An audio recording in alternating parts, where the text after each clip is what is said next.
ಶ್ರೀ ಗುರುಭ್ಯೋ ನಮಃ. ಹರಿ ಓಂ. ಶುದ್ಧಾನಂದೋರು ಸಂವಿದ್ಯುತಿ ಬಲಬಹುಲೋದಾರ್ಯ ವೀರ್ಯಾದಿದೇಹಂ ಚಿಂತಾ ಸಂತಾಪಲೇಪೋದ್ಭವ ಮೃತಿಮುಖರಾಶೇಷದೋಷಾತಿದೂರಂ ಸದ್ಭಿರ್ವೈರಾಗ್ಯಭಕ್ತಿಶ್ರುತಿಮತಿನಿಯತಧ್ಯಾನಜಜ್ಞಾನಯೋಗಾತ್ ಗಮ್ಯಂ ವಂದೇ ಮುಕುಂದಾಭಿಧಮಮಲಮಲಂ ಬ್ರಹ್ಮವೇದಾಂತವೇದ್ಯಂ ಅಭ್ರಮಂ ಭಂಗರಹಿತಂ ಅಜಡಂ ವಿಮಲಂ ಸದಾ ಆನಂದತೀರ್ಥಮತುಳಂ ಭಜೆ ತಾಪತ್ರಯಾಪಹಂ ಮೂಕೋಪಿ ಯತ್ಪ್ರಸಾದೇನ ಮುಕುಂದಶಯನಾಯತೆ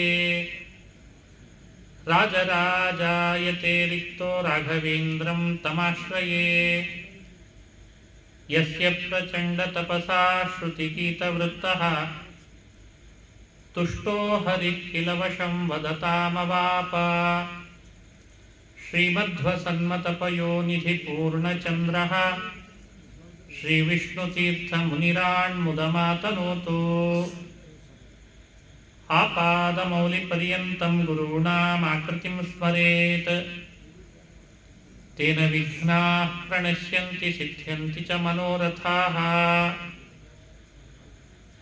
ಶ್ರೀ ಹರಿವಾಯು ಗುರುಗಳ ಚರಣಾರವಿಂದಗಳಲ್ಲಿ ಭಕ್ತಿಪೂರ್ವಕ ಪ್ರಣಾಮಗಳನ್ನು ಅರ್ಪಿಸಿ, ಪರ್ವಕಾಲ ಆರಣ್ಯಕಾಚಾರ್ಯರ ಸನ್ನಿಧಾನದಲ್ಲಿ ಪ್ರತಿ ವರ್ಷವೂ ನಡೆಯುವ ಜ್ಞಾನಯಜ್ಞ, ಇದರಲ್ಲಿ ಪಾಲ್ಗೊಳ್ಳೋದು ಒಂದು ಭಾಗ್ಯ ಅಂತ ಭಾವಿಸಿ ವಸಂತಾಚಾರ್ಯರು ತಿಳಿಸಿದಂತೆ ಕೆಲವು ನಿಮಿಷಗಳ ಕಾಲ ಆರಣ್ಯಕಾಚಾರ್ಯರನ್ನು ಕುರಿತು ನಿಮ್ಮೆಲ್ಲರ ಜೊತೆಯಲ್ಲಿ ಹಂಚಿಕೊಂಡು ವಿಷಯಗಳನ್ನು, ಅವರ ಅನುಗ್ರಹವನ್ನು ಪ್ರಾರ್ಥಿಸಿ ಮೋಕ್ಷದ ಸಾಧನೆಯ ದಾರಿಯಲ್ಲಿ ಸಾಗುವಂತೆ ನಮ್ಮನ್ನು ಪ್ರೇರೇಪಿಸಲಿ ಅಂತ ಮತ್ತೊಮ್ಮೆ ಅವರನ್ನು ಪ್ರಾರ್ಥಿಸುವ ಸುಯೋಗ ಬಂದಿದೆ ಅಂತ ಭಾವಿಸ್ತೇನೆ. ಮನುಷ್ಯ ಭೂಮಿಯಲ್ಲಿ ಜನ್ಮ ತಳೆಯುವಾಗ ಬೇರೆ ಬೇರೆ ರೀತಿಯಾದ ಕರ್ಮಗಳಿಂದ ಜನ್ಮ ತಳಿತಾನೆ. ಕರ್ಮವಶನಾಗಿಯೇ ಭೂಮಿಯಲ್ಲಿ ಜನ್ಮ ತಳೆಯೋದು. ಆದರೆ ಕೆಲವರು ಮಾತ್ರ ಕರ್ಮವಶರಾಗಿ ಅಲ್ಲ, ಬಹಳ ದೊಡ್ಡ ಕಾರಣ, ಬಹಳ ದೊಡ್ಡ ಉದ್ದೇಶ ಇಟ್ಟುಕೊಂಡು ಭೂಮಿಯಲ್ಲಿ ಅವತಾರ ಮಾಡ್ತಾರೆ. ನಾವು ನೀವು ಎಲ್ಲ ಗರ್ಭದಲ್ಲಿ ಬರ್ತೇವೆ, ಗರ್ಭವಾಸದ ದುಃಖಗಳನ್ನು ಅನುಭವಿಸ್ತೇವೆ, ಹೊರ ಬಂದ ಮೇಲೂ ಬೇರೆ ಬೇರೆ ಥರದ ದುಃಖಗಳನ್ನು ಎದುರಿಸ್ತೇವೆ. ಇದೆಲ್ಲ ನಮ್ಮ ಸ್ಥಿತಿ. ಮಹಾನುಭಾವರ ಸ್ಥಿತಿ ಹೇಗಿರ್ತದೆ ಅಂದರೆ, ಬಹಳ ದೊಡ್ಡ ಕಾರ್ಯವನ್ನ ನಿಮಿತ್ತ ಮಾಡಿಕೊಂಡು ಅವರಿಗಿಂತ ಮಹಾತ್ಮರ ಆದೇಶದಿಂದ ಭೂಮಿಯಲ್ಲಿ ಅವತಾರ ಮಾಡ್ತಾ ಇರ್ತಾರಲ್ಲ, ಅವರಿಗೆ ಗರ್ಭವಾಸ, ಅಲ್ಲಿ ಅನುಭವಿಸುವ ಬೇಕಾದಂಥ ದುಃಖ, ಕರ್ಮಗಳ ಕಟ್ಟಳೆಗಳು ಅದು ಯಾವುದು ಕೂಡ ನಮ್ಮಂತೆ ಇರಲ್ಲ. ಇದೇ ಮಹಾತ್ಮರಿಗೂ ಅಲ್ಪರಿಗೂ ಇರುವಂತಹ ದೊಡ್ಡ ವ್ಯತ್ಯಾಸ ಅಂತ ಹೇಳ್ತಾರೆ. ಮಹಾತ್ಮರು ಭೂಮಿಗೆ ಬರುವಾಗಲೇ ಇಂಥ ಉದ್ದೇಶ ಇಟ್ಟುಕೊಂಡು ಬರ್ತಾರೆ. ಆ ಸರದಿಯಲ್ಲಿ ನಮ್ಮೆಲ್ಲರನ್ನ ಅನುಗ್ರಹಿಸಲಿಕ್ಕೆ, ಸಜ್ಜನ ಉದ್ಧಾರವನ್ನು ಉದ್ದೇಶವಾಗಿಟ್ಟುಕೊಂಡು ತಾತ್ವಿಕ ದೃಷ್ಟಿಯಿಂದ ಅದಕ್ಕಾಗಿಯೇ, ಆ ಸಜ್ಜನ ಉದ್ಧಾರಕ್ಕಾಗಿಯೇ ಭೂಮಿಯಲ್ಲಿ ಅವತಾರ ಮಾಡಿದಂತಹ ಮಹಾತ್ಮರು ಅಂದರೆ ಅದನ್ನು ಅರಣ್ಯಕಾಚಾರ್ಯರು ಅಂತ ನಾವು ತಿಳಿಬೇಕು. ಅರಣ್ಯಕಾಚಾರ್ಯರು ಅವತರಿಸುವಾಗ ಅವರ ಗುರುಗಳು ಆದೇಶ ಮಾಡಿ ಕಳಿಸಿದ್ರಂತೆ, ನಿನ್ನಿಂದ ಇಂಥ ಕಾರ್ಯಗಳು ನಡಿಬೇಕು. ಗೆರೆ ಹಾಕಿ ಕಳಿಸಿರ್ತಾರೆ, ನೀನು ಹೀಗೇ ಮಾಡಬೇಕು, ಇಲ್ಲೇ ಹುಟ್ಟಬೇಕು, ಇಲ್ಲೇ ಸಂಚಾರ ಮಾಡಬೇಕು, ಇಲ್ಲೇ ಅಧ್ಯಯನ ಮಾಡಬೇಕು, ಇಷ್ಟು ಗ್ರಂಥಗಳಿಗೆ ನೀನು ವ್ಯಾಖ್ಯಾನ ಬರಿಬೇಕು, ಇಂತಿಷ್ಟು ಊರುಗಳಿಗೆ ಸಂಚಾರ ಮಾಡಿ ಅಲ್ಲಿರುವ ಸಜ್ಜನರನ್ನೆಲ್ಲ ನಿನ್ನ ಬಳಿಗೆ ಬರುವಂತೆ ಮಾಡಿಕೊಳ್ಬೇಕು. ಯಾರಾದರೂ ಸಜ್ಜನರು ಬರಲ್ಲ ಅಂದ್ರೆ ಅವರನ್ನ ಹೇಗೆ ಬರಬೇಕೋ, ಬರೆಸ್ಲಿಕ್ಕೆ ಏನು ಮಾಡಬೇಕೋ ಅದನ್ನು ಮಾಡಬೇಕು ಅಂತ ಹೇಳಿರ್ತಾರೆ. ಅದನ್ನು ಹೇಳಿ ಕಳಿಸಿರ್ತಾರೆ. ಅಂಥವರನ್ನ ನೀನು ಉದ್ಧಾರ ಮಾಡಬೇಕು ಅಂತ ಹೇಳಿ ಕಳಿಸಿರ್ತಾರೆ. ಇಷ್ಟು ಕರಾರುವಾಕ್ಕಾಗಿ ಭೂಮಿಗೆ ಅವತಾರ ಮಾಡಿ ಬಂದು ನಿಗದಿತ ಸಜ್ಜನರ ಸಮೂಹವನ್ನ ನಿಗದಿತವಾದ ಮಾತುಗಳಿಂದ ಉಪದೇಶ ಮಾಡಿ ನಿಗದಿತ ಸಮಯಕ್ಕೆ ಅವರು ಬರುವಾಗ ಸಮಯ ನಿಗದಿಪಡಿಸ್ಕೊಂಡೇ ಬಂದಿರ್ತಾರೆ. ಇಂಥ ಸಮಯಕ್ಕೆ ಮತ್ತೆ ನಮ್ಮ ನಿರ್ಯಾಣ ಆಗಬೇಕು ಅಂತ ಅಂಥ ಸಮಯಕ್ಕೆ ನಿರ್ಯಾಣ ಆಗಿಬಿಡ್ತಾರೆ. ಅವರು ಅವತಾರ ಮಾಡಿದ್ದು ಶ್ರಾವಣ ಮಾಸದ ಕೃಷ್ಣ ಪಕ್ಷದ ಅಷ್ಟಮಿ. ಅದು ಮೊದಲೇ ನಿಗದಿತವಾಗಿ ಅವರು ಆರಿಸ್ಕೊಂಡಿರ್ತಾರೆ. ನಾವು ನೀವು ಎಲ್ಲ ಇಂಥ ದಿವಸ ನಾವು ಹುಟ್ಟಬೇಕು ಅಂದ್ರೆ ಸಾಧ್ಯ ಆಗಲ್ಲ. ಇದೇ ವ್ಯತ್ಯಾಸ. ಅವರು ಹಾಗಲ್ಲ, ಆ ಸಮಯವನ್ನು ನಿಗದಿಪಡಿಸ್ಕೊಂಡಿರ್ತಾರೆ. ಇಂಥ ದಿವಸ ನಾನು ಭೂಮಿಗೆ ಬರಬೇಕು, ಯಾವತ್ತು ಬರಬೇಕು ಅಂತ ನಿಗದಿಪಡಿಸಿರ್ತಾರೆ ದಿನವನ್ನ, ಅವತ್ತೇ ಮತ್ತೊಂದು ನಿಗದಿಪಡಿಸ್ತಾರಂತೆ. ಇಂಥ ದಿವಸ ನಾನು ಇಲ್ಲಿಂದ ಹೊರಡಬೇಕು. ಈಗೀಗೆಲ್ಲ ಬೇಗ ಬೇಗ ಅರ್ಥ ಆಗುವ ಸಮಸ್ಯೆ ಈ ವಿಷಯಗಳು. ಯಾಕಂದ್ರೆ ಎಲ್ಲರ ಕೈಯಲ್ಲಿ ಮೊಬೈಲ್ ಇದ್ದದ್ರಿಂದ ನೀವು ಏನಾದರೂ ಬುಕ್ಕಿಂಗ್ ಮಾಡಿದ್ರೆ ಒಂದು ರೈಲ್ವೆ ಟಿಕೆಟ್ ಅನ್ನ ಅದೇ ಕೇಳ್ತದೆ, ವಾಪಸ್ ಬರೋದನ್ನು ಬುಕ್ ಮಾಡ್ಕೊಂಡ್ಬಿಡು ಅಂತ ಕೇಳ್ತದೆ. ಇದಕ್ಕೆ ಇಷ್ಟು ಬುದ್ಧಿ ಇದೆ ಅಂದ್ರೆ ಭೂಮಿಯಲ್ಲಿರುವ ಸಜ್ಜನ ಜಗತ್ತನ್ನ ಮೋಕ್ಷದ ಕಡೆ ಕರೆದುಕೊಂಡು ಹೋಗ್ಲಿಕ್ಕೆ ಬಂದಂತಹ ಮಹಾನುಭಾವರು ಹೇಗೆ ಬಂದಿರ್ತಾರೆ ಅಂತ ಯೋಚಿಸಿ. ಎಷ್ಟು ಪ್ಲಾನ್ ಮಾಡಿ ಬಂದಿರ್ತಾರೆ. ಅವರ ಮಾತಿನಲ್ಲಿ ಯಾವುದೂ ಕೂಡ ಒಂದು ಅಕ್ಷರ ಹೆಚ್ಚಿರಲ್ಲ, ಒಂದು ಅಕ್ಷರ ಕಡಿಮೆ ಇರಲ್ಲ. ಅವರ ಧ್ವನಿಯಲ್ಲಿ ಏರಿಳಿತ ಇರಲ್ಲ. ಏರಿಳಿತ ಅಂದ್ರೆ ನಿಮ್ಮ ಏರಿಳಿತ ಇದ್ದಾಗಿರಲ್ಲ, ಅಲ್ಲೊಂದು ಏರಿಳಿತ ಇರ್ತದೆ. ಅವರ ಧ್ವನಿಯಲ್ಲಿ ಎಲ್ಲರನ್ನ ಮುಟ್ಟಲ್ಲ, ಯಾರನ್ನ ಮುಟ್ಟಬೇಕೋ ಅವ್ರನ್ನ ಮುಟ್ಟದೇ ಇರಲ್ಲ. ಅವರ ಮಾತು ಯಾರು ಮಲಗಿರ್ತಾರೆ ಅವ್ರನ್ನ ಬಡಿದೆಬ್ಬಿಸದೆ ಬಿಡಲ್ಲ. ಅಲ್ಲ, ಈಗ ನೀವು ಮಲಗಿದ್ರೆ ನಾನು ಬಡಿದೆಬ್ಬಿಸ್ತೀನಿ, ಮೈಕ್ ಕುಟ್ಟಿ ಆದ್ರೂ ಬಡಿದ, ಆ ಥರ ಅಲ್ಲ. ಅವ್ರ ಮಾತು ಹೇಗಿರ್ತದೆ? ಅವನು ಎಲ್ಲೋ ಇರ್ತಾನೆ, ಅವನು ಏನೋ ಮಾಡ್ತಿರ್ತಾನೆ, ಅವನು ಏನು ಮಾಡ್ತಾನೆ ಅಂತ ಅವನಿಗೆ ಗೊತ್ತಿರಲ್ಲ. ಇವ್ರು ಎಲ್ಲೋ ಮಾತುಗಳನ್ನು ಆಡಿರ್ತಾರೆ, ಅವನಿಗೆ ಅದು ಕನೆಕ್ಟ್ ಆಗಿ ಅವನು ಎದ್ದು ಬಂದು ಈ ಮಾತುಗಳನ್ನು ಕೇಳಲಿಕ್ಕೆ ಶುರು ಮಾಡ್ತಾನೆ. ಇದೇ ಅಲೌಕಿಕ ಶಕ್ತಿ ಅಂತ ನಮ್ಮಲ್ಲಿ ಕರೀತಾರೆ. ಅವತರಿಸಿದ್ದು ಕೃಷ್ಣಾಷ್ಟಮಿ, ನಿರ್ಯಾಣ ಆದದ್ದು ತಮಗೆಲ್ಲ ತಿಳಿದಂತೆ ಈಗ ನಾಳೆ ಆರಾಧನೆಯ ತಿಥಿ ಬಂದಿದೆ. ಅವರೇ ಉದಾಹರಿಸುವ ಒಂದು ಮಾತು ಅಂತ ಹೇಳಿದ್ದಾರೆ. ಜ್ಯೋತಿಷ್ಯ ಶಾಸ್ತ್ರಗಳಲ್ಲಿ ಅಷ್ಟಮಿ ತಿಥಿಯನ್ನ ಅಧ್ಯಯನಕ್ಕೆ ಅಷ್ಟು ಸಮಂಜಸ ಅಲ್ಲ ಅಂತ ನಿಷೇಧಿಸಿದ್ದಾರೆ. ಅಷ್ಟಮಿ ತಿಥಿ ಹಾಗೆ ಚತುರ್ದಶಿ ತಿಥಿಯನ್ನು ಕೂಡ ಅಧ್ಯಯನಕ್ಕೆ ಅಷ್ಟು ಸೂಕ್ತ ಅಲ್ಲ ಅಂತ ಹೇಳ್ತಾರೆ. ಬೇರೆ ಬೇರೆ ಕಾರಣಗಳಿಂದ ಈ ಎರಡು ತಿಥಿಗಳನ್ನ ನಿಷೇಧಿಸಿದ್ದಿದೆ.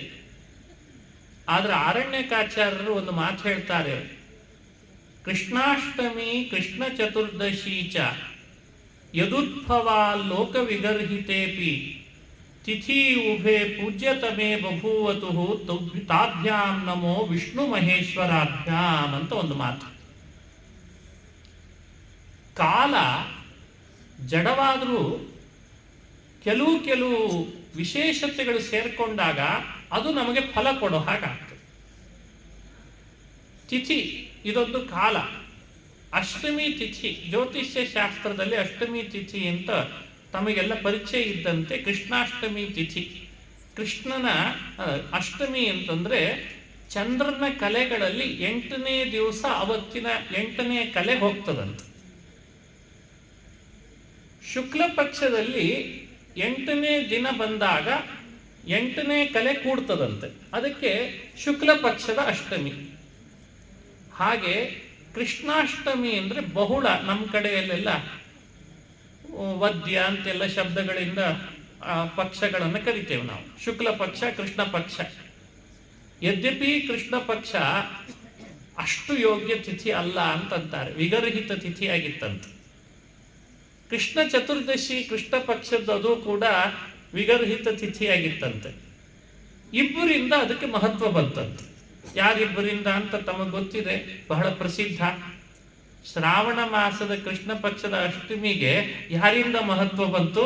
ಶ್ರೀಕೃಷ್ಣ ಅವತಾರ ಮಾಡಿದ್ದಕ್ಕೆ ತಿಥಿ ತಪ್ಪಾಗಿ ವಿಗರ್ಹಿತ ಆಗಿದ್ರು ಕೃಷ್ಣ ಅವತಾರ ಮಾಡಿದ ಮೇಲೆ ತಿಥಿಗೆ ಮಹತ್ವ ಕೊಡೋಣ ಅಂತಂದ್ರ. ಆರಣ್ಯಕಾಚಾರ್ಯ ಅವತಾರ ಮಾಡಿದ ತಿಥಿಯು ಕೂಡ ಕೃಷ್ಣಾಷ್ಟಮಿ ಅಂತ ಹೇಳ್ತಾರೆ.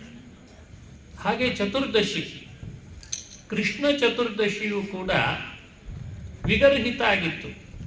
ಆದರೆ ಶಿವರಾತ್ರಿ ಬಂತಲ್ಲ, ಶಿವರಾತ್ರಿ ಯದ್ಯಪಿ ನಾವು ತ್ರಯೋದಶಿ ಅಂತ ತಿಳ್ಕೊಂಡಿದ್ದೇವೆ, ತ್ರಯೋದಶಿ ತಿಥಿಗೆ ಚತುರ್ದಶಿ ಸೇರಿದ್ರೆ ಮಾತ್ರ ಅದು ಮಹಾಶಿವರಾತ್ರಿ ಅಂತ ಆಗ್ತದಂತ.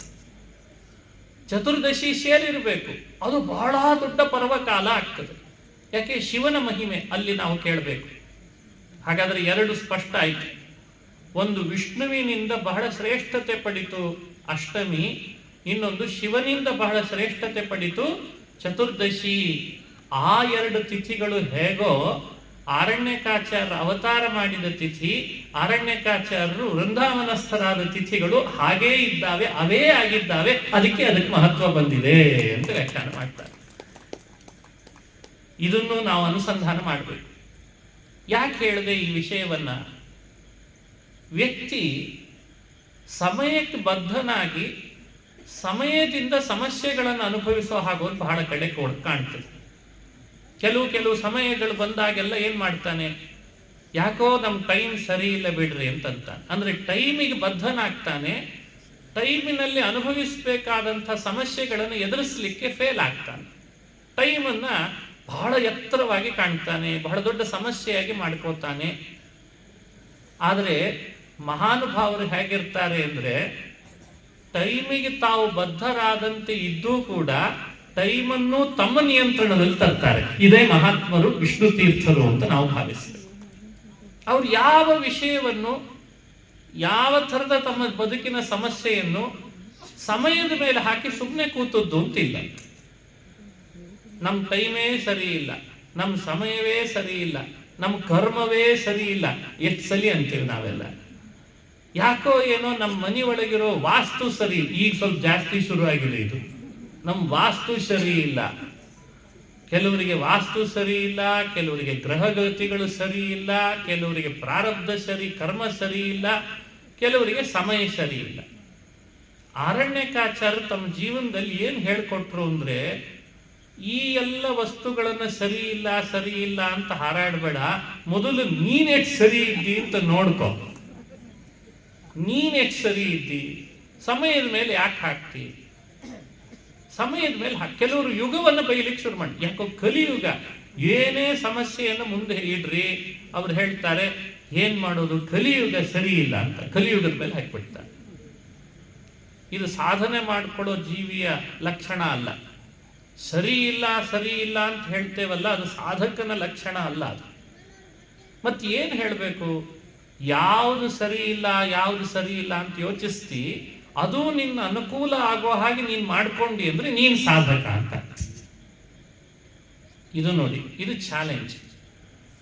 ಬರಗಾಲ ಬರ್ತದೆ, ಕಾಲ ನಿಂದಿಸ್ತಾ ಕೂತ್ರೆ ಉಪಯೋಗ ಇಲ್ಲ. ಕಾಲವನ್ನು ನನ್ನದಾಗಿ ಮಾಡಿಕೊಳ್ಬೇಕು, ಅದು ಬುದ್ಧಿವಂತಿಕೆ. ನೀರಿನ ಸಮಸ್ಯೆ ಎದುರಾಗ್ತದೆ, ನೀರು ಸರಿ ಇಲ್ಲ ಅಂತ ಸಮಸ್ಯೆ ಮಾಡಿಕೊಂಡ್ರೆ ಉಪಯೋಗ ಇಲ್ಲ. ನೀರು ನಮಗೆ ಉಪಯೋಗ ಆಗೋ ಹಾಗೆ ಮಾಡ್ಕೊಳ್ಬೇಕು. ಅಲ್ಲ, ನಾವು ನೀವು ಬುದ್ಧಿವಂತರಾಗಿದ್ದೀವಿ, ಈಗೇನು ನಾವು ಕಡಿಮೆ ಇಲ್ಲ. ಈಗ ಮನೆಯಲ್ಲಿ ನೀರು ಸಮಸ್ಯೆ ಬರ್ಲಿಕ್ಕೆ ಶುರು ಆದ್ಕೊಳ್ಳೆ ಮನೆಗೆ ಒಂದೊಂದು ಸಣ್ಣ ಡಬ್ಬಿ ತಂದು ಇಟ್ಕೊಂಡ್ರೂ ಇಲ್ಲ. ಅದ್ರದ್ದೇನೋ ಹೆಸರು ಇಟ್ಟಿದ್ದೇವಲ್ಲ, ಈಗ ಆರೋ ಅಂತ ಹೆಸರು ಇಟ್ಟಿದ್ದೇವೆ ಅದಕ್ಕೆ. ಅದು ಯಾರೋ ಏನೋ ಗೊತ್ತಿಲ್ಲ, ಅಟ್ಟು ಆರೋ ಅಂತ ಇಟ್ಟಿದ್ದೇವೆ ಅದಕ್ಕೆ. ಅದು ನೀರು ಫಿಲ್ಟರ್ ಆಗಿ ತಾನಾಗೆ ಬರ್ತದೆ. ಕರೆಂಟಿನ ಸಮಸ್ಯೆ ಶುರು ಆಯಿತು, ಕರೆಂಟ್ ಬಹಳ ತೆಗಿಲಿಕ್ಕೆ ಶುರು ಮಾಡಿದ, ಅದಕ್ಕೆ ಮತ್ತೊಂದು ಡಬ್ಬಿ ತಂದ್ವೇ ಇಲ್ಲ ಮನೆ ಒಳಗೆ. ಅದು UPS ಅಂತ ಇಟ್ವಿ. ಅವರು 6 ಗಂಟೆ ಅವ್ರು ಕೊಡ್ತಾರೆ ಅಂದ್ರೆ ನಾನು 20 ಗಂಟೆ ನಮ್ಮ ಮನೆಯಲ್ಲೇ ಕರೆಂಟ್ ಬರೋ ಹಾಗೆ ಮಾಡ್ಕೊತೀನಿ. ಏನು ಬುದ್ಧಿವಂತರು ನಾವೆಲ್ಲ. ಬಾಬಾ, ನೀನು ಕರೆಂಟ್ ಕೊಡಲ್ವಾ, ನಾನು ಬರೋ ಹಾಗೆ ಮಾಡ್ಕೊಡ್ತೀನಿ. ನೀ ನೀರು ಕೊಡಲ್ವಾ, ನಾವು 24 ಗಂಟೆ ನೀರು ನಮ್ಮ ಮನೆಯಲ್ಲಿ ಹೇಗೆ ಬರ್ಬೇಕೋ ನಾವೇ ಮಾಡ್ಕೊತೀವಿ. ಬೆಳಕು ಕೊಡಲ್ಲ, ನಾವೇ ಮಾಡ್ಕೋತೀವಿ. ನೀರು ಕೊಡಲ್ಲ, ನಾವೇ ತರಿಸ್ಕೋತೀವಿ. ಅಂದ್ರೆ ನಮಗೆ ಸಮಸ್ಯೆಗಳನ್ನ ಬಗೆಹರಿಸ್ಕೊಳ್ಳಿಕ್ಕೆ ಹೊಸ ಮಾರ್ಗಗಳನ್ನ ಕಂಡುಕೋತೀವಿ. ಬುದ್ಧಿವಂತರೇ, ನಾವ್ಯಾರು ದಡ್ರಲ್ಲ. ಮತ್ತೆ ನಾವು ಎಲ್ಲಿ ದಡ್ಡರಾಗಿದ್ದೇವೆ ಅಂದರೆ ನಮ್ಮ ಆತ್ಮೋದ್ಧಾರದ ವಿಷಯದಲ್ಲಿ ಮಾತ್ರ ದಡ್ಡರಾಗಿದ್ದೇವೆ ಅಂತಾರೆ ಅರಣ್ಯಕಾಚಾರ್ಯ. ಎಲ್ಲ ಕಡೆಯಲ್ಲಿ ಬುದ್ಧಿವಂತರಾಗಿದ್ದೇವೆ, ಆತ್ಮೋದ್ಧಾರದ ವಿಷಯ ಬಂದಾಗ ಮಾತ್ರ ಮನುಷ್ಯ ಹಿಂದೆ ಹಾಕ್ಲಿಕ್ಕೆ ಶುರು ಮಾಡ್ತಾನೆ. ಅದೇನೋ ಗೊತ್ತಾಗಲ್ಲ ಬಿಡಿ ಅಂತಾನೆ, ಅಯ್ಯೋ ಅದ್ರ ಬಗ್ಗೆ ಬಹುಶಃ ಈ ಜನ್ಮ ಅಲ್ಲ ಬಿಡಿ ಅಂತಾನೆ, ಮತ್ತೆ ಬಹುಶಃ ಮುಂದಿನ ಜನ್ಮನಾದ್ರೂ ಇದೇನೋ ಇಲ್ಲೋ ಅಂತಂತಾನೆ. ಈ ಥರ ಎಲ್ಲ ಮನುಷ್ಯ ಮಾತುಗಳನ್ನು ಆಡ್ತಾನೆ. ಆದ್ರೆ ಅರಣ್ಯಕಾಚಾರ್ಯರ ದೃಷ್ಟಿ ಹೇಗಿತ್ತು ಅಂದ್ರೆ, ಯಾವಾಗ ಭಾರತ ಭೂಮಿಯಲ್ಲಿ ಮನುಷ್ಯನಾಗಿ ಅದರಲ್ಲಿಯೂ ವಿಪ್ರಾದಿಗಳ ಜನ್ಮದಲ್ಲಿ ಅದರಲ್ಲಿಯೂ ಭಗವತ್ಪಾದರು ಮಧ್ವಾಚಾರ್ಯರಂಥವರ ಪರಂಪರೆಯಲ್ಲಿ ಹುಟ್ಟಿದಾನೆ ಅಂದ್ರೆ ಅವನು ಯಾವತ್ತೂ ಕೂಡ ಅತೃಪ್ತನಾಗಿ ಆಸೆಪೂರ್ವಕನಾಗಿ ವಿಲಿ ಒದ್ದಾಡಿ ಏನೋ ಸಮಸ್ಯೆಗಳ ವಿಚಿತ್ರವಾದ ತೊಡಕುಗಳನ್ನು ಹಾಕೊಂಡು ಸಾಧ್ಯ ಇಲ್ಲ ಅಂತ ಅನ್ಕೊಂಡು ಇರಲೇಬಾರ್ದಂತ. ಅವನು ಹಾಗಿರಬಾರ್ದು. ನಾವು ಹೇಗಿರಬೇಕು ಅಂತ ಅವರು ತಮ್ಮ ಚರ್ಯೆಯಿಂದ ಜಗತ್ತಿಗೆ ಉಪದೇಶ ಮಾಡ್ತಿದ್ರು ಅಂತ ಹಿರಿಯರು ಹೇಳ್ತಾರೆ. ಸಜ್ಜನರು ಉದ್ಧಾರ ಅಂತ ಮಾಡ್ಲಿಕ್ಕೆ ಹೊರಟಾಗ ಅವರು ಹೇಗಿರ್ತಿದ್ರು, ಎರಡು ತರಹ ಉಪದೇಶ ಮಾಡ್ತಿದ್ರಂತ. ಕೆಲವರಿಗೆ ಉಪದೇಶ ದ್ವೇಧಾ ಭವತಿ, ಯೋಗ್ಯೋದ್ಧಾರ ಪ್ರಕಾರೋ ವರ್ಣನೀಯ, ಯೋಗ್ಯೋದ್ಧಾರೋ ಹಿ ದ್ವೇಧಾ ಭವತಿ ಅಂತ ಕರೀತಾರೆ.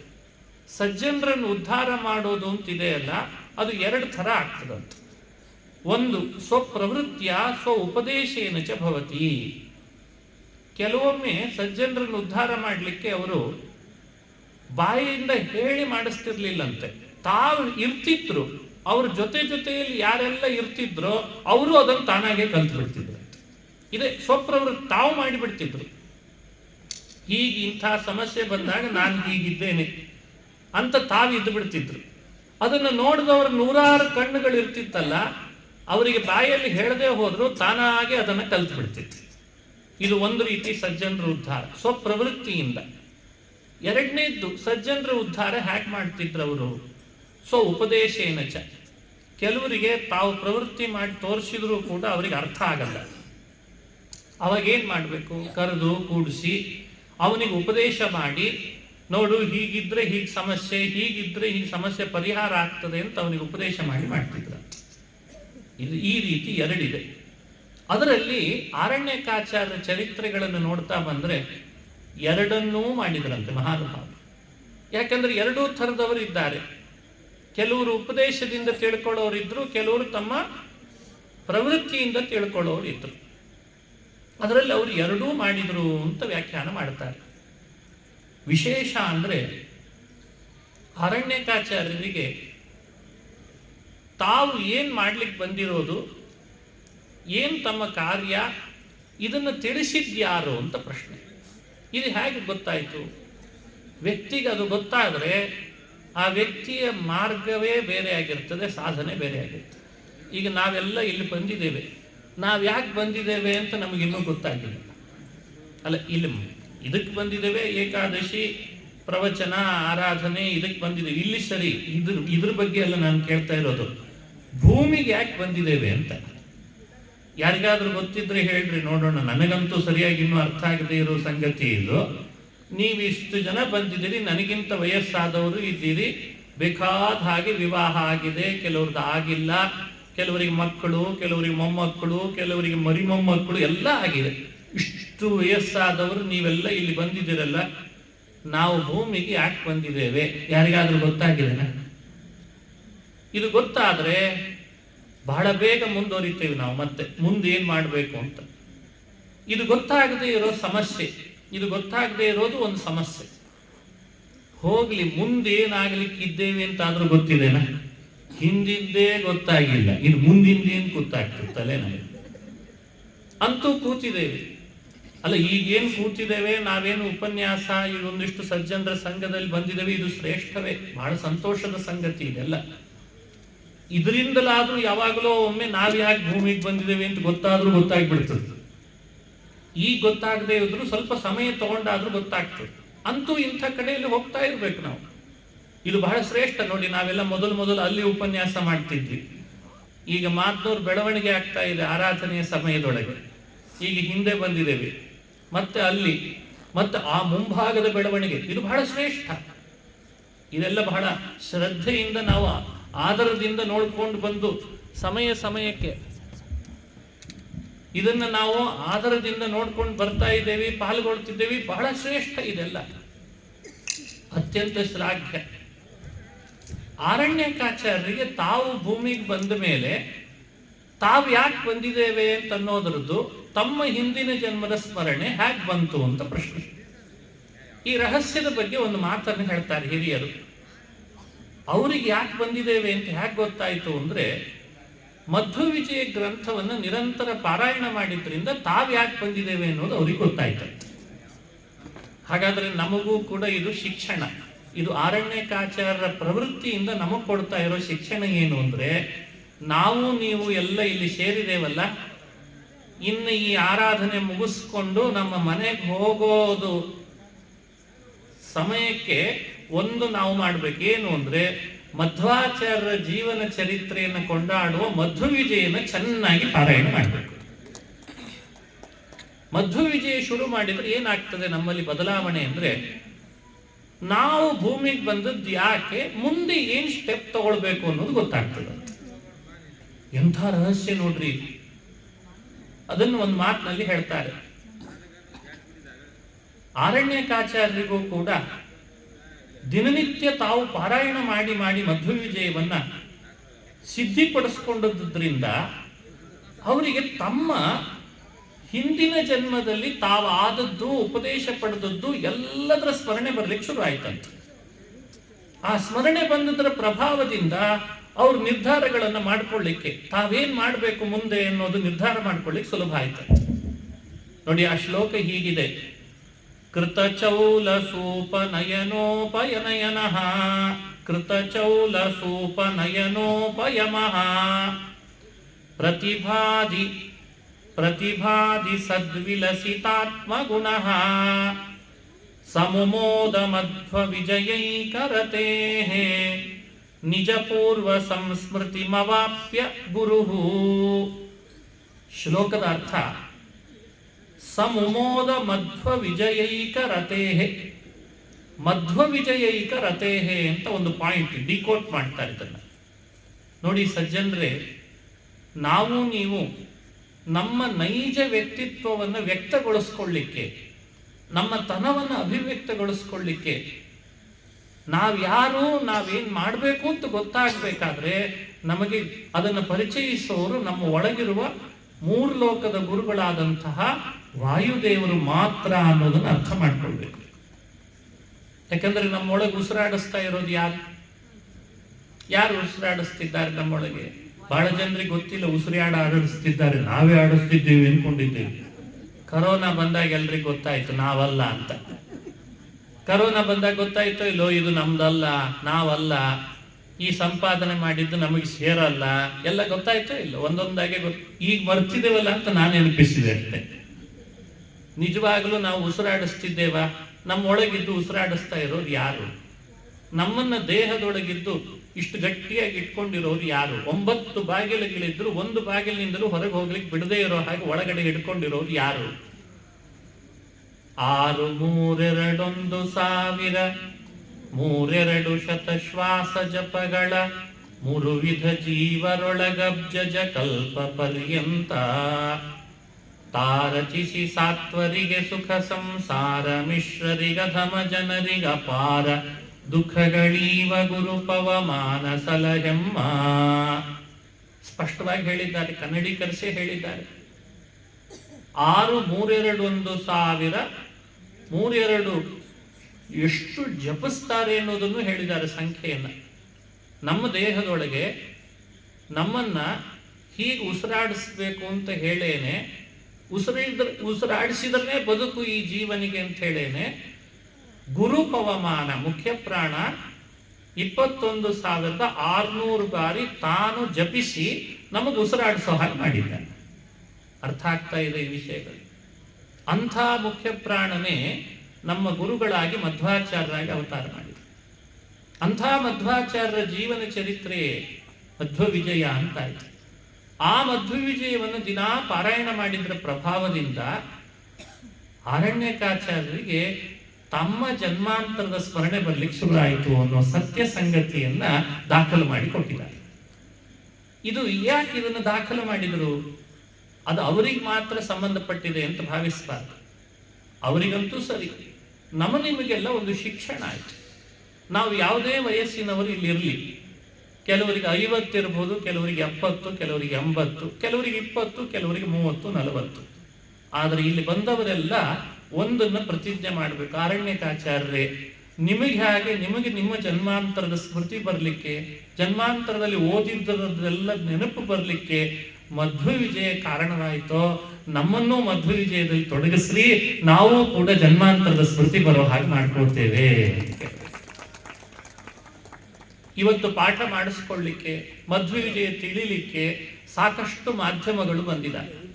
ಮೊದಲೆಲ್ಲ ನಮ್ಮೂರು ಯಾವುದೋ, ಅವ್ರ ಊರು ಯಾವುದೋ, ಪಾಠ ಹೇಗೆ ಮಾಡ್ಕೊಳ್ಳೋದು ಅಂತ ಕಠಿಣ ಆಗ್ತಾ ಇತ್ತು.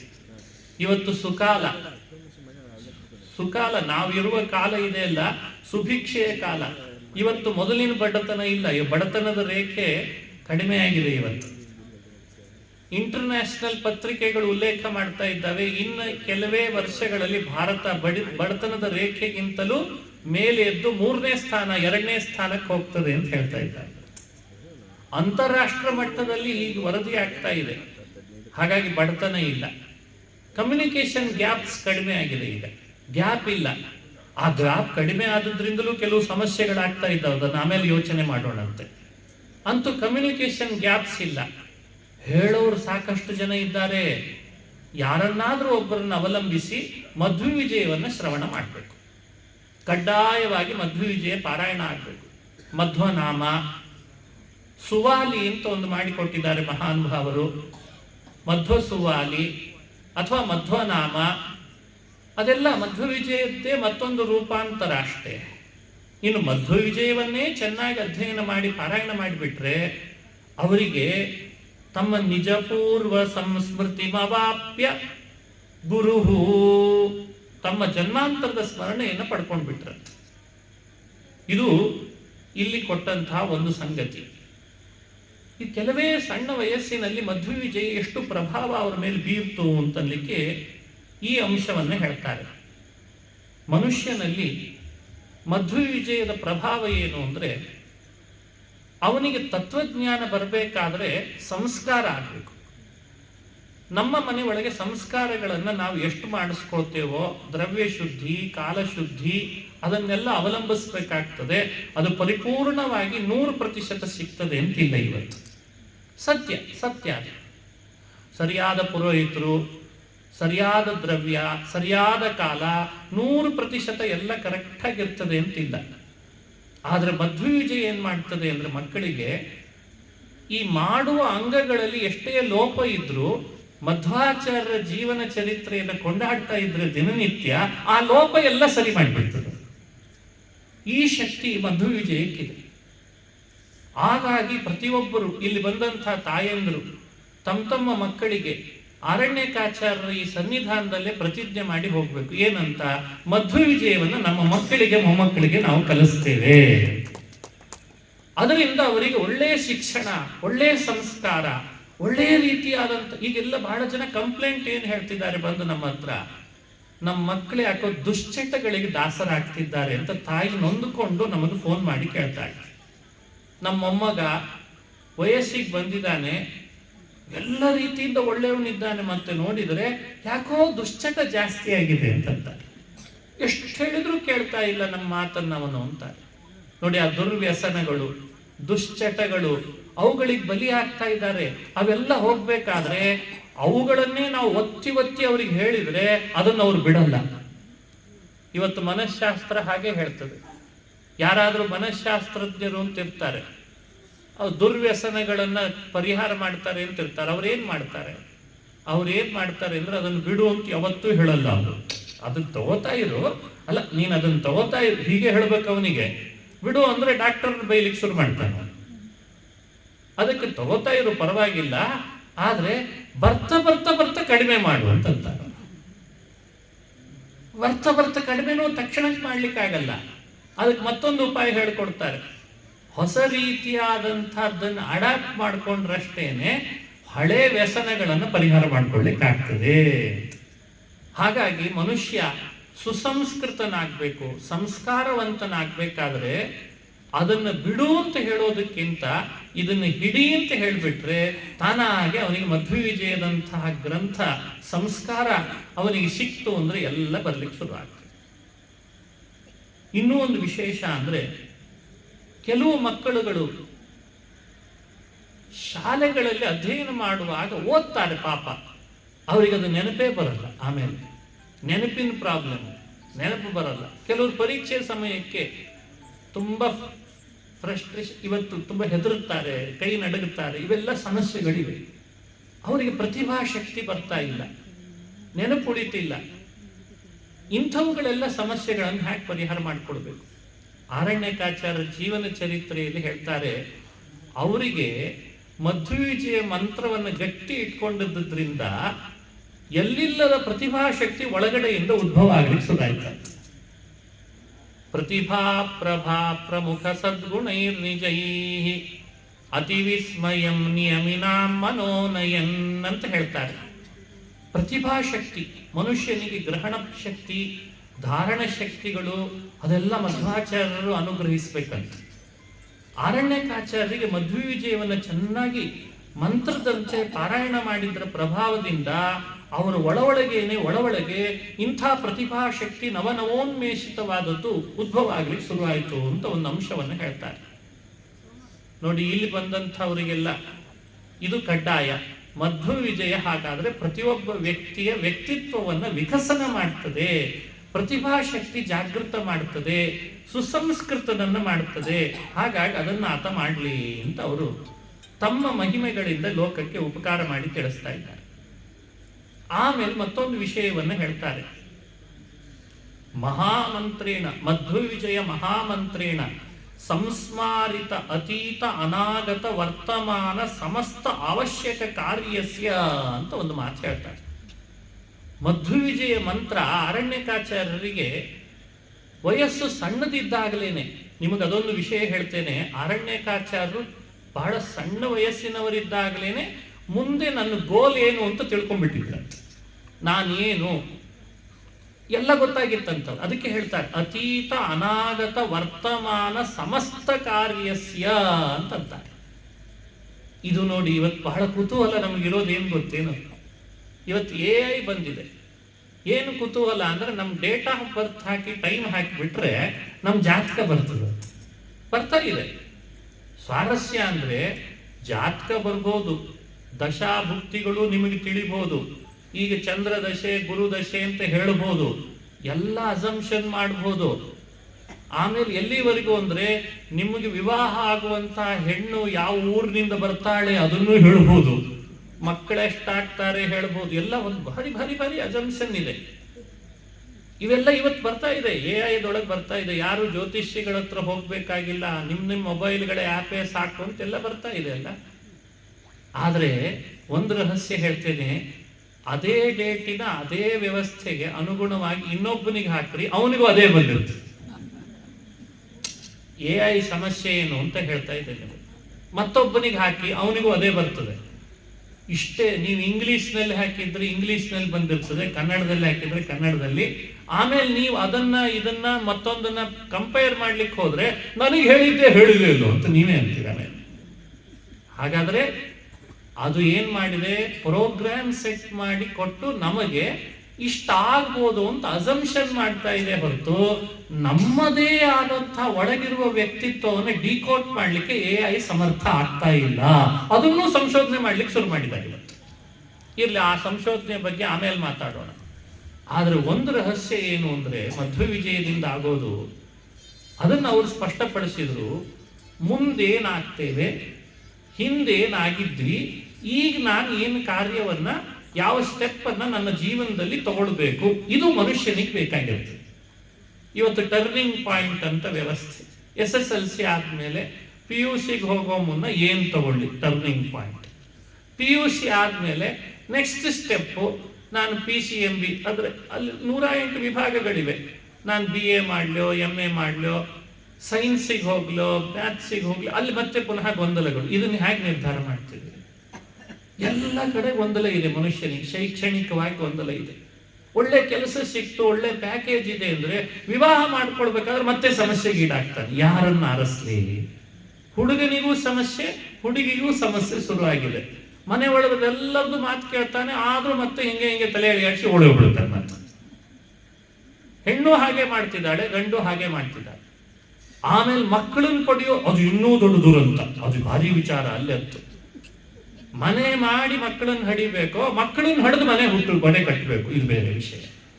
ಅಲ್ಲಿ ಲೋನ್ ತೆಗಿಬೇಕು, ಇಲ್ಲಿ ಕಾರ್ ತಗೊಳ್ಬೇಕು, ಇದೆ ಸರಿ, ಬಹಳ ಸಂತೋಷ, ಎಲ್ಲ ಮಾಡೋಣ. ಎಲ್ಲ ಮಾಡಬೇಕಾದದ್ದೇ, ನಾವಲ್ಲದೆ ಯಾರು ಮಾಡ್ಬೇಕು? ಅವನ್ನೆಲ್ಲ ಎಲ್ಲ ಮಾಡಬೇಕು. ಆದರೆ ಮನುಷ್ಯ ತಗೊಳ್ಳುವ ಈ ಸ್ಟೆಪ್ಗಳಲ್ಲಿ ತಾನೇನು ಗೊಂದಲಕ್ಕೊಳಗಾಗ್ತಾನೆ, ಇದಕ್ಕೆ ಯಾರು ಮಾರ್ಗದರ್ಶಕರು ಅಂತ ಪ್ರಶ್ನೆ. ಅಲ್ದಾಡ್ತಾನೆ ಮನೆ ಒಳಗೆ, ಇದಕ್ಕೆ ಉತ್ತರ ಸಿಗಲ್ಲ. ಸಿಕ್ಕರೂ ಕೂಡ ಇವನಿಗೆ ಅದು ಸ್ಯಾಟಿಸ್ಫೈಡ್ ಮಾಡಲ್ಲ. ಹ್ಯಾಕ್ ಕೊಡ್ಬೇಕು ಇದಕ್ಕೆ? ಅರಣ್ಯಕಾಚಾರ ಜೀವನ ಚರಿತ್ರೆ ನಮಗೆ ಮಾರ್ಗದರ್ಶಕ ಆಯ್ತು. ಈ ಮಾತು ಏನಂದ್ರು ಅವರು, ಶ್ರೀಮನ್ ಮಧ್ವ ವಿಜಯ ಮಹಾಮಂತ್ರೇಣ ಸಂಸ್ಮಾರಿತ ಅತೀತ ಅನಾಗತ ವರ್ತಮಾನ ಸಮಸ್ತ ಕಾರ್ಯಸ್ಯ ಅಂತ. ಮಧ್ವ ವಿಜಯ ಅನ್ನೋದು ಒಂದು ಮಹಾಮಂತ್ರ ಅಂತ. ಅವನಿಗೆ ಆ ಮಹಾಮಂತ್ರ ಏನ್ ಮಾಡ್ತದೆ? ಹಿಂದೆ ನೀನ್ ಏನಾಗಿದ್ದಿ, ಮುಂದೇನಾಗಬೇಕು ಅಂತಿದ್ದಿ, ಆಗಬೇಕು. ನೀನ್ ಆಗಲ್ಲ ಅಂತ ಕೂತ್ಕೊಂಡ್ರು ನೀನ್ ಅದೇ ಆಗ್ತೀಯ. ಮತ್ತೆ ಅದನ್ನೂ ತಿಳಿಸಿ ಈಗ ನೀನ್ ಏನ್ ಸ್ಟೆಪ್ ತಗೊಳ್ಬೇಕು, ಇದೆಲ್ಲವೂ ಮಧ್ವ ವಿಜಯದಿಂದ ಆಗ್ತದೆ ಅಂತ ಹೇಳ್ಬಿಡ್ತಾರೆ. ಹಾಗಾಗಿ ಮಧ್ವ ವಿಜಯವೇ ಅರಣ್ಯಕಾಚಾರ್ಯರ ಜೀವನವನ್ನು ಪರಿವರ್ತನೆ ಮಾಡಿದ್ದು. ಮಧ್ವ ವಿಜಯವೇ ಅವರಿಗೆ ಮುಂದಾಗೋದನ್ನು ತಿಳಿಸಿಕೊಟ್ಟದ್ದು. ಮಧ್ವ ವಿಜಯವೇ ಅವರು ತಗೊಳ್ಬೇಕಾದಂತಹ ಪ್ರತಿ ಹಂತದ ಸ್ಟೆಪ್ಗಳನ್ನು ನಿರ್ಧರಿಸಿಕೊಟ್ಟದ್ದು. ಸ್ವಲ್ಪ ಒಂಚೂರು ಬೇರೆ ಕಡೆಯಲ್ಲಿ ಹೋಗಿ ಮತ್ತೆ ಬರೋಣ ಅಂತ. ನಾವು ಏನ್ ಕಥೆ ಕೇಳ್ತೇವೆ ಪ್ರತಿ ವರ್ಷ ಆರಾಧನೆಗೆ ಬಂದಾಗ ಅರಣ್ಯಕಾಚಾರದು ಅಂದ್ರೆ, ಅವ್ರು ತೂಗುಯಾಲೆಯಲ್ಲಿ ಕೂತಿದ್ರು, ಮಂಚ ಬಾರದು ಮಡದಿ ಬಾರದು ಹಾಡು ಕೇಳಿಬಿಟ್ರು, ತಕ್ಷಣಕ್ಕೆ ವೈರಾಗ್ಯ ಬಂದ್ಬಿಡ್ತು, ಓಡಿ ಹೋಗ್ಬಿಟ್ರು. ನೋಡಿ, ಇದನ್ನ ಆಧಾರವಾಗಿ ಇಟ್ಕೊಳ್ಳೋಣವೋ ಅದನ್ನ ಆಧಾರವಾಗಿ ಇಟ್ಕೊಳ್ಳೋಣವೋ? ಇದು ಒಬ್ಬ ವ್ಯಕ್ತಿಯ ಕಥಾನಕಗಳನ್ನ ಸಂಶೋಧನೆ ಮಾಡಿ ವ್ಯಕ್ತಿತ್ವದ ಹಿಂದೆ, ವಿಕಸನದ ಹಿಂದಿರುವ ಮೂಲಭೂತ ಕಾರಣಗಳನ್ನು ಅವಲೋಕನ ಮಾಡಬೇಕಾದ ಪದ್ಧತಿ.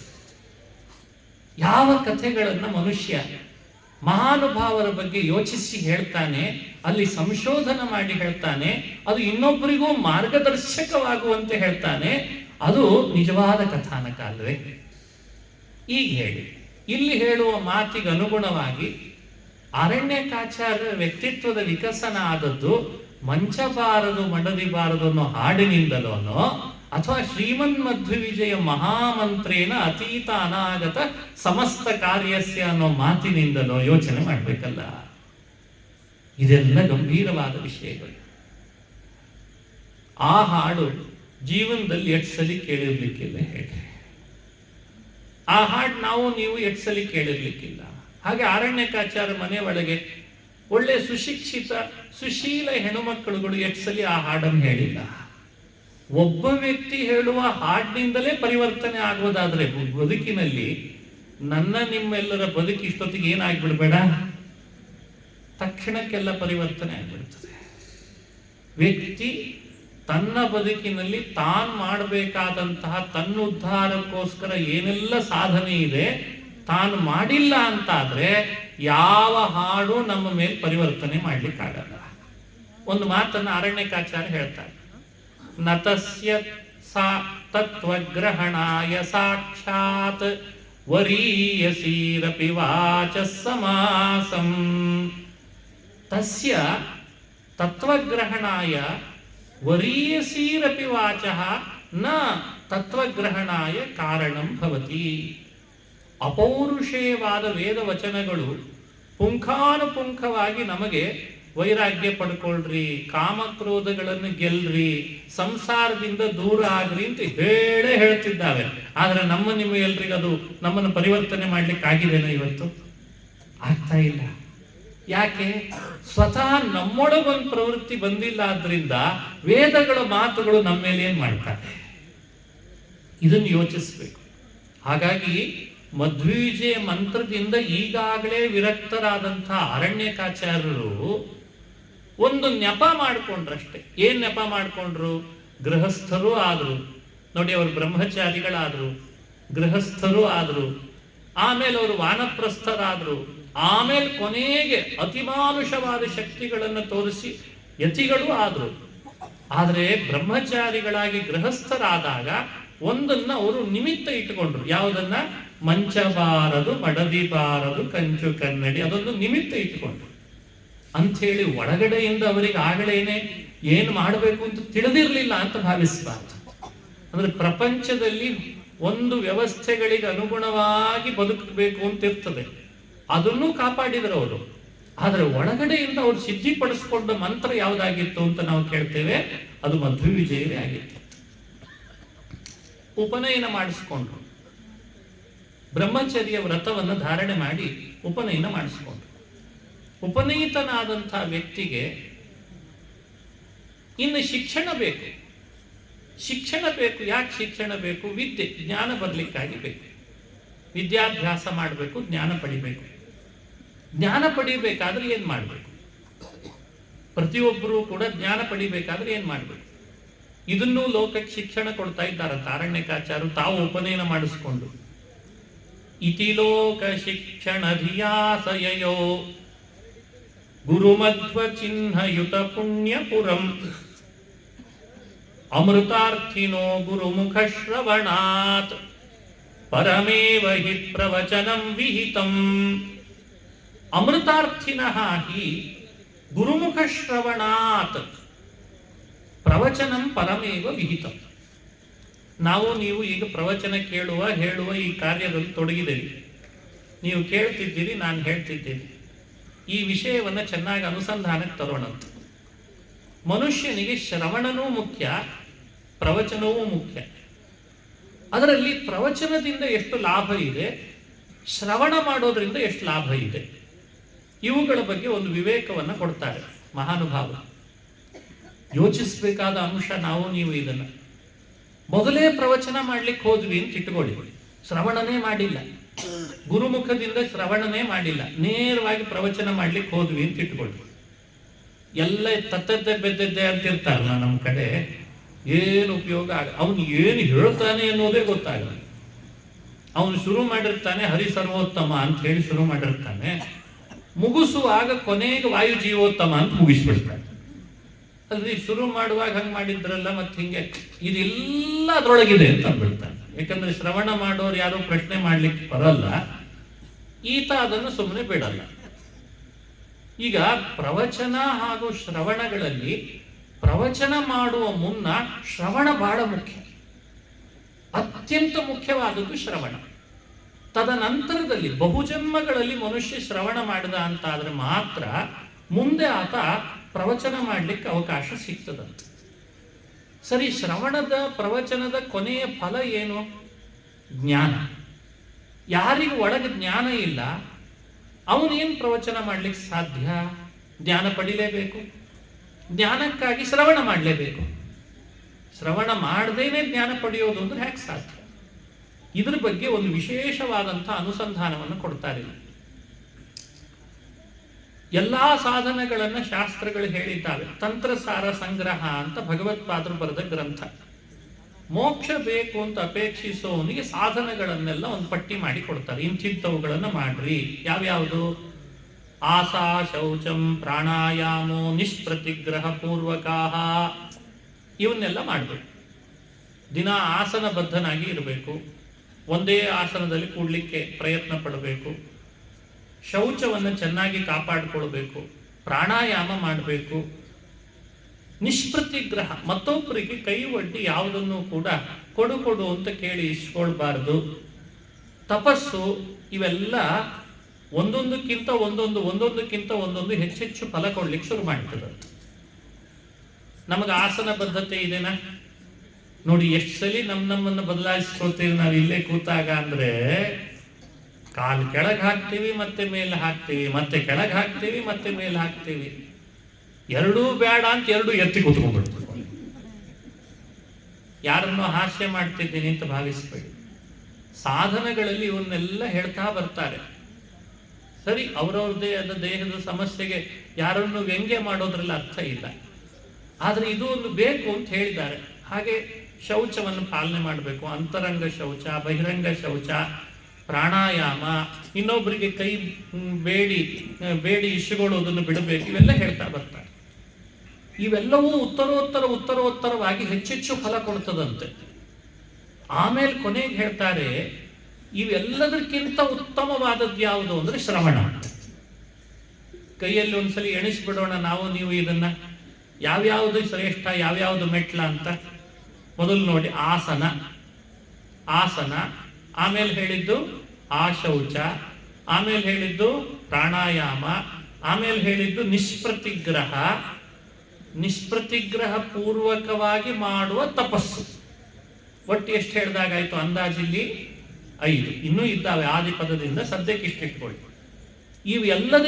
ಇವೆಲ್ಲದಕ್ಕಿಂತಲೂ ಶ್ರೇಷ್ಠವಾದದ್ದು ಯಾವುದು ಅಂದ್ರೆ ಸರ್ವತಃ ಶ್ರವಣಾದ್ಯಾಸ್ತು ಮುಖ್ಯ ಮುಕ್ತಿ ಪ್ರಸಾದ. ಇವೆಲ್ಲದಕ್ಕಿಂತಲೂ ಮುಖ್ಯವಾಗಿ ಸಾಧನೆ ಯಾವುದು ಅಂದ್ರೆ ಶ್ರವಣ, ಮನನ, ನಿಧಿಧ್ಯಾಸನ. ಅದು ನೆಕ್ಸ್ಟ್ ಸ್ಟೆಪ್ಪಿಗೆ ಬಂತು. ಅಜ್ಞಸ್ಯ ಶ್ರವಣಂ ಶ್ರೇಷ್ಠಂ. ಏನು ತಿಳಿದಿಲ್ಲ, ಇನ್ನೂ ತಿಳ್ಕೊಳ್ಬೇಕು ಅನ್ನೋ ಕುತೂಹಲ ಇದೆ, ಜ್ಞಾನ ಬೇಕು ಅಂತ ಕುತೂಹಲ ಇದೆ, ಏನೂ ತಿಳಿದಿಲ್ಲ ಅಂಥವನಿಗೆ ಶ್ರವಣಂ ಶ್ರೇಷ್ಠ. ಶ್ರವಣ ಅನ್ನೋದು ಸಾಧನ ಆಗ್ತದಂತೆ. ಆಮೇಲೆ ಶ್ರೇಷ್ಠಂ ಅಯುಕ್ತೇರ್ ಮನನಂ ತಥಾ ಧ್ಯಾನಂ ನಿಶ್ಚಿತ ತತ್ವಸ್ಯ ತಸ್ಮಾತ್ ಶಾಸ್ತ್ರ ವಿಮರ್ಶನಂ. ಎರಡನೇ ಸ್ಟೆಪ್ ಯಾವುದು? ಶ್ರವಣ ಆದ್ಮೇಲೆ ಮನನದ ಸ್ಟೆಪ್ಪಿಗೆ ಹೋಗ್ಬೇಕಂತೆ. ಮನನ ಆದ್ಮೇಲೆ ಮೂರನೇ ಸ್ಟೆಪ್ ಯಾವುದು? ಧ್ಯಾನಂ ನಿಶ್ಚಿತ ತತ್ವಸ್ಯ. ನೋಡಿ, ಮೊದಲು ಶ್ರವಣ, ಆಮೇಲೆ ಮನನ, ಆಮೇಲೆ ಧ್ಯಾನ. ನಿಶ್ಚಿತ ತತ್ವನಾದವನಿಗೆ ಅದು ಮಾಡಬೇಕು. ತಸ್ಮಾತ್ ಶಾಸ್ತ್ರ ವಿಮರ್ಶನ. ಅದಕ್ಕಿಂತಲೂ ಶ್ರೇಷ್ಠವಾದದ್ದು ಯಾವುದು ಅಂದ್ರೆ ನಿರಂತರ ಶಾಸ್ತ್ರಗಳ ವಿಮರ್ಶೆ ಮಾಡ್ತಾ ಇರೋದಂತ. ಇಲ್ಲಿ ನಾವು ನೀವು ಬಂದಿದ್ದೇವೆ, ಒಳ್ಳೆ ಪರಿಸರ, ಎಂಥ ಅದ್ಭುತವಾದ ಸನ್ನಿಧಾನ. ಇಲ್ಲಿ ಏನ್ ಮಾಡಬೇಕು? ಬಂದಾಗ ಒಂದಿಷ್ಟು ಶಾಸ್ತ್ರಗಳನ್ನು ವಿಮರ್ಶೆ ಮಾಡ್ತಾ ಹೋಗ್ಬೇಕಂತ. ಬ್ರಹ್ಮಸೂತ್ರ, ವೇದ, ದಾಸರ ಪದಗಳು, ಪದ್ಯಗಳು, ಕೀರ್ತನ, ಸುಳಾದಿ, ಅವುಗಳಲ್ಲಿರುವ ಅರ್ಥ, ಅವುಗಳ ವಿಮರ್ಶೆಯನ್ನು ಮಾಡ್ತಾ ಬರಬೇಕಂತ. ಇದು ಎಲ್ಲಾ ಸಾಧನಗಳಿಗಿಂತ ಶ್ರೇಷ್ಠವಾದ ಸಾಧನ. ಶಾಸ್ತ್ರ ವಿಮರ್ಶನ ರೂಪವಾದ ಸಾಧನಕ್ಕೆ ಎಷ್ಟು ಹೆಚ್ಚು ಫಲ ಇದೆ ಅಂತ ಒಂದು ಮಾತನ್ನು ಉದಾಹರಿಸ್ತಾರೆ. ವರಂ ದಶಗುಣಂ ತಸ್ಮಾತ್ ವ್ಯಾಖ್ಯೈಕಸ್ಯ ಶತೋತ್ತರ ಅಂತ ಹೇಳ್ಬಿಟ್ಟಿದ್ದಾರೆ. 10 ಪಟ್ಟು ಹಿಂದೆ ಮಾಡಿದ್ರಂತಹ 10 ಪಟ್ಟು ಹೆಚ್ಚೆಚ್ಚು ಫಲ ಯಾವುದು ಕೊಡ್ತದೆ ಅಂತಂದ್ರೆ ಪ್ರವಚನ, ಶಾಸ್ತ್ರ ವಿಮರ್ಶೆ ಮಾಡುವ ಪ್ರವಚನ ಕೊಡ್ತದೆ. ಈಗ ಹೇಳಿ, ಯಾವುದು ಶ್ರೇಷ್ಠ ಅಂತ ವಿಮರ್ಶೆಗೆ ಇಳಿದಾಗ, ವಿಮರ್ಶೆ ಮಾಡ್ತಾ ಅನುಸಂಧಾನ ಮಾಡಿದಾಗ ಶಾಸ್ತ್ರ ವಿಮರ್ಶನ ರೂಪವಾದ ಪ್ರವಚನ ಇದೆಯಲ್ಲ, ಅದು ಎಲ್ಲದಕ್ಕಿಂತಲೂ ಹೆಚ್ಚು ಎತ್ತರದ ಸ್ಥಾನದಲ್ಲಿದೆ. ಹಿಂದೆ ವೇದ ಪುರುಷ ಒಂದಿಷ್ಟು ತಪಸ್ವಿಗಳನ್ನ, ಸಾಧಕರನ್ನ ಇಂಟರ್ವ್ಯೂ ಮಾಡಿದ, ಸಂದರ್ಶನ ಮಾಡಿದ. ಸಂದರ್ಶನ ಅಂದ್ರೆ ಕಾಡಿನಲ್ಲಿ ದೊಡ್ಡ ದೊಡ್ಡ ತಪಸ್ವಿಗಳಿರ್ತಿದ್ರು, ಅವರನ್ನ ಸಂದರ್ಶನ ಮಾಡ್ಲಿಕ್ಕೆ ವೇದ ಪುರುಷ ಬಂದ. ಈಗೆಲ್ಲ ಸಂದರ್ಶನ ಅಂತಂದ್ರೆ ಗೊತ್ತಾಗ್ತದೆ, ಕೈಯಲ್ಲಿ ಒಂದು ಮೈಕ್ ಇರಬೇಕು, ಇನ್ನೊಂದು ಕೈಯಲ್ಲಿ ಮೊಬೈಲ್ ಇರಬೇಕು, ಕ್ಯಾಮ್ರಾ ಇರಬೇಕು, ಅಂದ್ರೆ ಸಂದರ್ಶನ. ಹಾಗೆ ವೇದ ಪುರುಷ ಮಾಡಿದ ಸಂದರ್ಶನ ಕೇಳ್ತಾ ಬಂದ. ನಿಮ್ಮ ಸಾಧನದ ಮಾರ್ಗದಲ್ಲಿ, ನೀವು ಸಾಗಿದ ದಾರಿಯಲ್ಲಿ ಅತ್ಯಂತ ಶ್ರೇಷ್ಠವಾದ ಮೋಕ್ಷ ಸಾಧನ ಯಾವುದು ಅಂತ ಕೇಳಿದ್ರಂತೆ. ಅವು ಒಬ್ಬೊಬ್ರು ಒಂದೊಂದು ಹೇಳಿದ್ರು. ಮಾತೃದೇವೋ ಭವ, ಪಿತೃದೇವೋ ಭವ, ಆಚಾರ್ಯ ದೇವೋ ಭವ, ಯಾನ್ಯನವದ್ಯಾನಿ ಕರ್ಮಾಣಿ ತಾನಿ ಸೇವಿತವ್ಯಾನಿ. ಒಬ್ಬೊಬ್ರು ಎಲ್ಲ ರೀತಿ ಒಬ್ಬೊಬ್ರದ್ದೊಂದು ಹೇಳ್ತಾ ಬಂದ ಹಾಗೆ ಮೌದ್ಗಲ್ಯ ಅಂತ ಒಬ್ಬ ಋಷಿಗಳ ಬಳಿಗೆ ವೇದ ಪುರುಷ ಸಂದರ್ಶನ ಮಾಡಿದ. ಮೌದ್ಗಲ್ಯರನ್ನು ಪ್ರಾರ್ಥಿಸಿದಾಗ ಆತ ಹೇಳಿದಂತೆ, ಮೌದ್ಗಲ್ಯ ಋಷಿ, ನಾನು ತಿಳ್ಕೊಂಡಂತೆ ಅತ್ಯಂತ ಶ್ರೇಷ್ಠವಾದ ಮೋಕ್ಷ ಸಾಧನ ಯಾವುದು ಅಂದರೆ ಎಲ್ಲದಕ್ಕಿಂತ ಉತ್ತಮವಾದದ್ದು ಸ್ವಾಧ್ಯಾಯ ಪ್ರವಚನ ಏವೇತಿ ನಾಕೋ ಮೌದ್ಗಲ್ಯ ತದ್ಧಿ ತಪಸ್ತದ್ಧಿ ತಪಃ ಅಂತ ಹೇಳ್ಬಿಟ್ಟಂತೆ. ಸ್ವಾಧ್ಯಾಯ ಪ್ರವಚನಗಳೇನೆ ಅತ್ಯಂತ ಶ್ರೇಷ್ಠವಾದಂತಹ ಸಾಧನ. ಅದನ್ನೇ ವೇದ ಪುರುಷ ಏನ್ ಮಾಡಿದ, ತನಗೂ ಇದು ಸಮ್ಮತವಿದೆ ವಿಷಯ ಅಂತ ತದ್ಧಿ ತಪಃ ಅಂತ 2 ಸಲ ಹೇಳ್ಬಿಡ್ತಾರೆ. ಹಾಗಾದ್ರೆ ಸಾಧನಗಳಲ್ಲಿ ಅತಿ ಶ್ರೇಷ್ಠವಾದ ಸಾಧನೆ ಯಾವುದು ಅಂತಾಯ್ತು? ಅರಣ್ಯಕಾಚಾರ್ಯ ಕಂಡುಕೊಂಡ ಸತ್ಯ ಪ್ರವಚನ. ಪ್ರವಚನ ಅಂದ್ರೆ ಈಗಿನ ಕಾಲದ ಪ್ರವಚನಗಳನ್ನು ಯೋಚಿಸಬೇಡಿ. ಅದಕ್ಕೆ ನಾನು ಪದೇ ಪದೇ ಹೇಳ್ತಿದ್ದೇನೆ, ಶಾಸ್ತ್ರ ವಿಮರ್ಶೆ ರೂಪವಾದ ಪ್ರವಚನ, ತತ್ವವನ್ನು ಚೆನ್ನಾಗಿ ತಿಳಿಸುವ ಪ್ರವಚನ. ಆ ಪ್ರವಚನವನ್ನೇ ಶ್ರೇಷ್ಠ ಸಾಧನ ಅಂತ ಹೇಳಿದ್ರಿಂದ ಅದನ್ನು ಮಾಡಬೇಕಾದ್ರೆ ಅನಿವಾರ್ಯವಾದದ್ದು ಶ್ರವಣ. ಅದನ್ನು ಲೋಕಕ್ಕೆ ಶಿಕ್ಷಣ ಕೊಡಬೇಕು ಅಂತ ಹೇಳಿ ಸ್ವತಃ ಅರಣ್ಯಕಾಚಾರ್ಯರು ತಮ್ಮ ಜೀವನದಲ್ಲಿ ತಾವೇ ಐ.ಜಿ. ವೆಂಕಟರಮಣಾಚಾರ್ಯರು ಅಂತಿದ್ರಂತೆ ಮಂತ್ರಾಲಯದ ಹತ್ರ.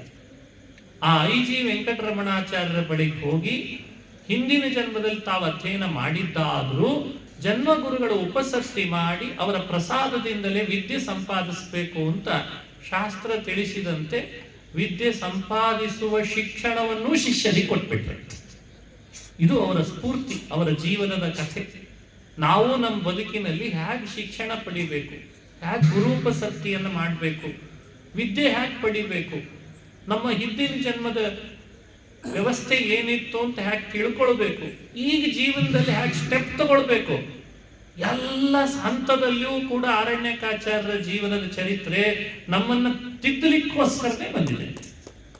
ಹಾಗಾಗಿ ಅವರು ತಮ್ಮ ಪ್ರವೃತ್ತಿಯಿಂದಲೂ ಕೂಡ ಅದನ್ನೇ ಮಾಡ್ತಾರೆ. ಕೊನೆ ತನಕ ಉಸಿರಿರೋವರೆಗೂ ಅವರು ಮಾಡಿದ್ದೇನು ಅಂದ್ರೆ ಪ್ರವಚನವನ್ನು, ಶಿಷ್ಯರ ಉದ್ಧಾರಕ್ಕಾಗಿ ಮಾಡಿದ್ದು ಪ್ರವಚನ, ಶಾಸ್ತ್ರ ಪ್ರವಚನ. ಅದನ್ನೇ ಉಸಿರಾಗಿಡಿಸಿಕೊಂಡು ಅದರಿಂದಲೇ ಭಗವಂತನ ಸಾಕ್ಷಾತ್ಕಾರವನ್ನು ಪಡೆದು ತಾವಿದ್ದಲ್ಲಿಗೆ ಬದರಿನಾರಾಯಣನನ್ನು ಕರೆಸಿಕೊಂಡ ಮಹೋನ್ನತ ವ್ಯಕ್ತಿತ್ವ ಅದು ಅರಣ್ಯಕಾಚಾರ್ಯರ ವ್ಯಕ್ತಿತ್ವ. ಸಮಯವಾಗಿದೆ ನನ್ನ ಪ್ರವಚನದಾದ್ದರಿಂದ ಇಲ್ಲಿಗೆ ಮುಕ್ತಾಯ ಮಾಡ್ತೇನೆ.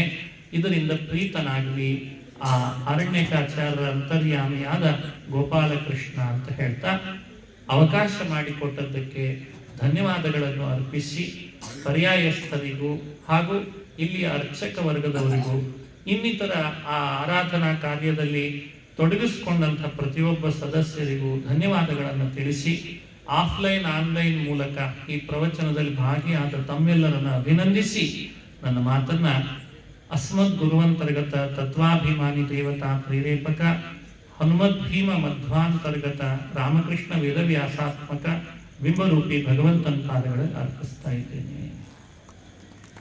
ಯತ್ಕರೋಷಿ ಯದಶನಾಸಿ ಯಜ್ಜುಹೋಸಿ ದದಾಸಿ ಯತ್ ತಪಸ್ವಿಸಿ